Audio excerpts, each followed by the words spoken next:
So friends, स्वागत है आपका अपने यूट्यूब चैनल सेल्फ लर्निंग में, जिसमें हम आज शिक्षा का इतिहास पढ़ेंगे। History of education. वैदिक काल में किस प्रकार से शिक्षा दी जाती थी और विद्यार्थी किस प्रकार से शिक्षा को ग्रहण करते थे।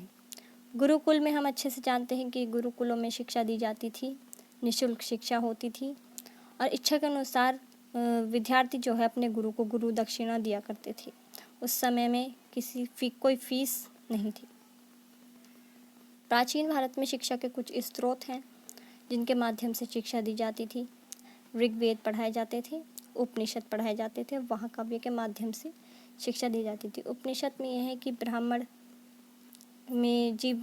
के जीव जगत, धर्म, समाज का ज्ञान दिया जाता था। महाकाव्य पढ़ाए जाते थे। आर्य जब भारत आए तो उन्होंने एक शिक्षा को एक सूत्रीकरण दिया, शिक्षा को एक अर्थ प्रदान किया, जिसमें दार्शनिकों का मत है कि शिक्षा को एक उपकरण के रूप में उपयोग किया जाना चाहिए, जिससे एक अज्ञान व्यक्ति को ज्ञानी, नैतिकता जिसमें नैतिकता का अभाव हो उसे नैतिकता प्रदान की जाए और ज्ञानी की जाए और व्यक्ति को बुद्धिमान बनाया जाए। वैदिक काल में कुछ नीतियाँ हैं। तक्षशिला महाविद्यालय, नालंदा महाविद्यालय जिसमें सामने आए हैं। ब्राह्मण और बौद्ध धर्म के बीच कुछ संघर्ष रहता था अपनी अपनी शिक्षा को लेकर। ब्राह्मण की शिक्षा अलग होती थी और बौद्ध की शिक्षा अलग होती थी। ब्राह्मण के अंतर्गत अनुक्रम केंद्रित शिक्षा थी, जिसमें क्रम के अनुसार शिक्षा दी जाती थी, जिसमें मौलिक विचारों का अभाव होता था और ब्राह्मण ही शिक्षक होते थे। बौद्ध समाज में जब बौद्धिक शिक्षा दी जाती थी तो ब्राह्मण शिक्षक उसमें नहीं होते थे। समानता के साथ शिक्षा दी जाती थी, जिसमें मौलिक विचार भी होते थे और सभी जातियों को समान अधिकार था कि वे समान रूप से शिक्षा ग्रहण करें और सभी जातियां उसमें शिक्षा लेती थी।